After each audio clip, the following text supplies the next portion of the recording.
Hello नमस्कार दोस्तों, बहुत बहुत स्वागत है आपका ऑल इन्फॉर्मेशन यूट्यूब चैनल में। दोस्तों माफ़ी चाहता हूं कि बहुत दिनों बाद मैं आपको कोई न्यूज़ दे पा रहा हूं, लेकिन मैं किसी जरूरी कार्य से बाहर गया हुआ था। अब तक की जांच में 1093 वाहनों को जब्त कर लिया गया है, जिसमें मर्सिडीज, जगुआर, ऑडी और फॉर्च्यूनर जैसे करीब 50 लग्जरी वाहन भी मिले हैं।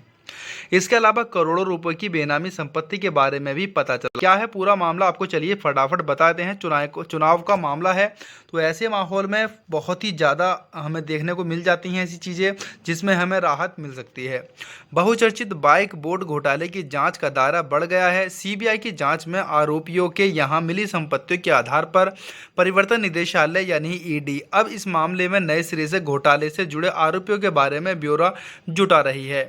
ईडी इससे पहले केवल नोएडा में दर्ज मामलों की ही जांच कर रहा था, लेकिन अब नोएडा के अलावा यूपी के 10 अन्य शहरों में दूसरे प्रदेशों में दर्ज मामलों की छानबीन भी करेगा। हालांकि यह जांच सीबीआई की स्तुति के बाद शुरू होगी, क्योंकि अभी दोस्तों सीबीआई की इसमें एंट्री नहीं हुई है। दरअसल अब तक की जांच में करीब 1093 वाहनों को जब्त किया गया है, जिसमें मर्सिडीज, जगुआर, ऑडी और फॉर्च्यूनर जैसे करीब 50 लग्जरी वाहन भी मिले हैं। दोस्तों ये फिर से उन्होंने रिपीट करा है, मैं आपको बता देता हूं। और इसके अलावा करोड़ों रुपए की बेनामी संपत्ति के बारे में भी पता चला है। वहीं सीबीआई को जांच सौंपे जाने के बाद इस मामले में और संपत्तियों का खुलासा हो सकता है। उधर परिवर्तन निदेशालय ने भी इस मामले में घोटाले के आरोपियों के बारे में जानकारी जुटाना शुरू कर दिया है। हालांकि ईडी विधिवत जांच सीबीआई की स्तुति के बाद ही शुरू करेगा। बता दें कि बाइक बोर्ड घोटाले में जुड़े जालसाजों के तार यूपी समेत कई राज्यों से जुड़े हैं। इसलिए घोटालेबाजों के खिलाफ नई दिल्ली, जालंधर, करनाल, जयपुर उत्तर प्रदेश, मध्य प्रदेश, उत्तराखंड और तेलंगाना के अलावा यूपी में भी मुकदमा दर्ज कराए गए थे। इसके अकेले सिर्फ यूपी में ही 118 मुकदमे दर्ज हैं। जिन जिलों में मुकदमे दर्ज हैं उनमें से अकेले गौतम बुद्ध नगर में ही 96 मामले दर्ज हैं, जबकि लखनऊ में 1, बुलंदशहर में 6, गाजियाबाद में 6, मेरठ में 2, हापुड़, बिजनौर, बागपत, आगरा, मुजफ्फरनगर में 1-1 मुकदमा दर्ज है।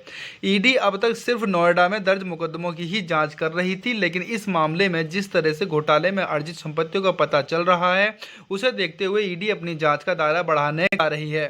सूत्रों ने बताया है कि अब ईडी यूपी के जिले में भी दर्ज मुकदमों के आधार पर भी जांच शुरू करेगी। तो यहाँ दोस्तों मुझे उम्मीद है कि जल्द ही हमें हमारा पैसा मिल जाएगा, क्योंकि ईडी की भी रफ्तार तेज हो रही है, साथ ही इसमें सीबीआई भी इन्वॉल्व होने वाली है। और जैसे ही सीबीआई यहाँ इन्वॉल्व हो जाती है हमें बड़ी राहत मिल सकती है। तो दोस्तों इसी संबंधित मैं और भी आपको न्यूज़ देता रहूँगा। अगर आपने अभी तक हमारा चैनल सब्सक्राइब नहीं किया है तो प्लीज़ सब्सक्राइब कर लीजिए, ताकि जल्द से जल्द हम आपको अच्छी से अच्छी वीडियो दे सकें। फिर आपसे मुलाकात करेंगे, तब तक के लिए नमस्कार।